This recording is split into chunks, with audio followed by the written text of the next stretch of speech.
like, comment, and subscribe. Hi, you guys. So, I'm just going to pin this right quick. I'm going to be doing a video on how I got my house for less than $3,000 in Texas. So, everything that I'm going to be discussing right quick, because I'm on another quick break from work, is going to be how I got my house for less than $3,000 here in the state of Texas. So I'm also going to be posting this video on my YouTube channel. So if I mess up, I'm not going to, make any alterations or changes. I'm just going to put this actual video on my YouTube. But since y'all are on my Instagram, if y'all want to take some notes, by all means, please take some notes. So I'm going to have a couple of points right quick. I got my notes, all of that to the side, written down. So we just going to hop right into it, okay? So if y'all need to, hurry up, run, go get a piece of paper, run, go get a pen, because we're going to go over some information that's going to be beneficial, okay?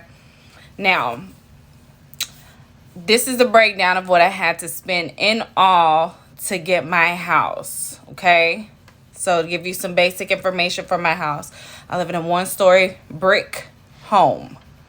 It is a single family household. So it's not connected. It's not a duplex. It's not anything like that, okay? It is a single family house. I have a 3-bedroom, 2-bathroom, 3-bedroom, 2-bathroom, 2-car garage, single brick home here in Dallas, Texas, okay? Now, all of this information is based off of 2019. That's when I purchased my house. I've confirmed that all of this information that I'm about to share with y'all is still currently available. So, just to give you some information on my home, I purchased it I closed in June of 2019, which means that they accepted my contract in May. One thing about Texas, like basically if you want to buy a house, the housing market jumps off in the month of June. So if you're interested in purchasing a house between the months of June, July, and August, it is a hot time for people to buy houses. Also, November and December, hot months to buy houses here in Texas. Reason being, nobody wants to move in the middle of the wintertime. However, people in Texas base their home buying process off of their family. So the majority of people in Texas want to buy a house in the summertime so they know where their kids are going to be going to school in the fall. Also, like they get 2 weeks here in Texas off from school. So during that time, if you close on a house, you can have ample amount of time to move out of your current household. That's just how the housing market works here in Texas. But a couple of key points. Number one, here in Texas, you have to be on your job a minimum of 2 years. I think this is so imperative and so important because the rest of this stuff isn't even going to matter if you only been on your job for 6 months. If you only been on your job for 6 months, you don't need to be looking into the rest of this stuff, okay? You don't need to be, you can be working on your credit in the meantime, but you don't need to be getting no approval letters. You don't have to be finding no lenders, no realtors if you only been on your job for 6 months. So it's a 2-year minimum to be on your job in the state of Texas if you are purchasing a house with most, if not all, major lenders, okay? That is number one. Number one, write it down. Got to be on the job for a minimum of 2 years. Not, if I said 2 months, my bad. 2 years. Got to be on the job for 2 years. Number two, check your credit. Check your credit. Minimum credit score to get a decent interest rate. Because my interest rate at the time I got my house is 3.7. Let me make sure. I believe 3.75% interest rate. Yeah, that's 2019. That's a good interest rate for 2019. So check your credit score. A minimum 640 is the credit score that you're going to need to purchase a house. So if you got like a 500 credit score and you see in them commercials talking about, oh, you can still buy a house, don't fall for it. You're going to pay so much interest over time, it's going to be ridiculous. Do not fall for it, okay? Get you a 640, and the higher you get, the more likely you can get a conventional loan. versus FHA. FHA has a lot of rules and regulations to buy a house. Conventional, you can buy a freestanding house that ain't got no roof on it, and you'll still get pre-approved. But you want to go with FHA, I would recommend for your first house, okay? I would recommend that because you need something that's livable. Like myself, this is my starter house that I'm living in. So I wanted to make sure everything was up to date, up to code. So that's number 2, your credit score. Number 3, your debt to income ratio. So debt to income ratio is how much money you got coming in versus how much money you got going out. Simple as that, right? So if you got $5,000 coming in every month and you putting out $4,999 every month, you need to scale back on some things, okay? You need to scale back on some things and realize what you can comfortably afford and what you don't need. So for example, I had to stop getting my nails done because it wasn't a necessity. Like, I was using all of these apps and stuff like Netflix, Disney Plus, da-da-da-da. I didn't need to be spending over $100 a month on, cable when I be using these apps, and half the time I'm not even at home. I am a workaholic. So I don't be watching TV like that. That's in 2019. Even now, I don't really watch TV like that. I'm only watching the Olympics because it's on TV right now. But outside of that, see what you can scale back on. Get that debt to income ratio good and a good standing. Also, some things to take into consideration. Student loans are unforgivable and they are not a removable debt. So if you are not paying your student loans on time, I suggest you get with the program. You have to pay those student loans. They can't be taken off of your credit if you're still owing at the current moment, and they are not forgivable. So you can't have all of that balance forgiven unless it's certain stipulations. Like, you can't put in a credit inquiry and say it's not correct, that I have student loans and you went to university for 4 years. You can't have that removed off of your debt. So you might as well get with the program and start paying that bill.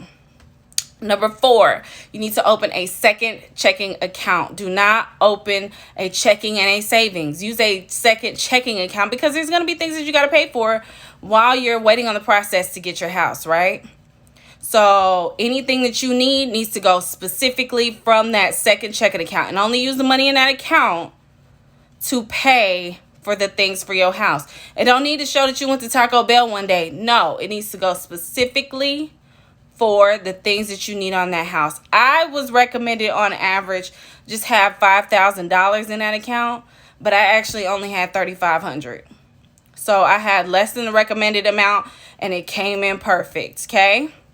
So once you got your credit score right, once you got your credit report right, your debt to income ratio looking good, and you got that second checking account opened up, the next thing you need to do, number 5, don't leave your job and go to another high-paying job. Stay on your job till you close on your house.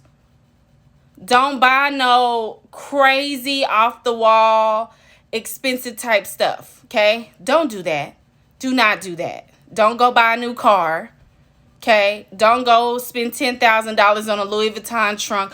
Don't do any of that. You need to look as structured as possible because that bank is going to pull your bank statements. And that's the last thing that you want to do is switch jobs or buy something that is astronomical. So don't do any of that. No big purchases until you close and sign on a dotted line.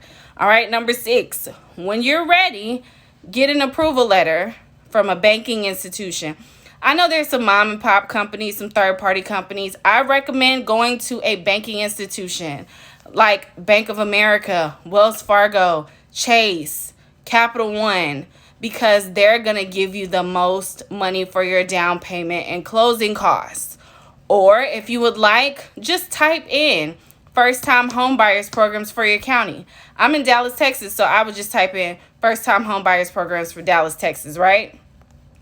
And then it'll show me the different programs that are available. If not, you can just walk into a bank and ask what type of programs that they have and what are their requirements. So I went with Bank of America. That is no longer my lender anymore, so I have switched lenders. But at the time of purchase, just so I can get in on them benefits, I looked up what programs Bank of America had, and they had down payment and closing costs up to $50,000. Now there are income restrictions, but banks have a wider bracket. So like you can't be making more than like $100,000 or something like that, which at the time I was not making $100,000. So I qualified perfectly, and it does go by how many people are going to be in your household. So that is number 6. Also, when you're looking at those first time home buyers programs, ask them up front, because they might not advertise it. How many people do I have to have in my household to get this much funding? Or how much money do I have to be making or not go over in order to get this much assistance, right? Now, the last thing is buy when the market is not hot. So at the beginning, I told you guys, if you want to buy a house in the state of Texas, what months that you don't need to be buying a house in. So February, March, April, even the beginning of May, that's the time that you need to be buying a house, because nobody's really buying a house during those times in the state of Texas. Okay? October, the very beginning of November, that's the time where you're least likely to have competitors. It's not going to be as many people buying houses because people are going to have their kids in school. They're going to be focused on work, so on and so forth. Now, again, that's just for the state of Texas. So you need to figure out what's going to be the best option for you in your state. Last but not least, what I can recommend more than anything, once you find a house and they accept your offer, have patience, because that next time frame until you close on your house, it is going to be crunch time. So you are going to be stressed the hell out, just like I was. But please try to have patience. Whatever your lender needs, try to provide that paperwork, have it handy. You definitely need to have a fax machine on hand. If you were a person like me who couldn't take off work, have a fax machine handy so that you can fax them whatever paperwork, whatever documents that you need. Have everything in order. If you want to know specifically you're going to need, take another step further. While you're, deciding on your house, get in contact with your lender. Ask them what documents are you going to need up front so you can go ahead and have that paperwork ready. I'm telling you, you got to have your stuff ready, because 30 days might sound like a long time, but it's really a little bit of time. And you just got to hold on. Don't make no major moves. Do what you got to do so that you can get that house, okay? But those are just the simple steps that I had to take, and I'm just going to end it off with this note. I closed on my house with $100. All I needed was $100 to be sent to my title company, and I closed on my house. So as you can see, this is my house, $172,000. That's how much my house was. There's my interest rate right there. This is my monthly mortgage payment. I have an FHA loan, so my monthly mortgage payment will never, ever change. Okay? And these are just the stipulations, my property tax, so on and so forth. This is my closing cost information, and this is what had to be paid at closing. $100. That is it. That's all I had to pay out of pocket just to close on my house.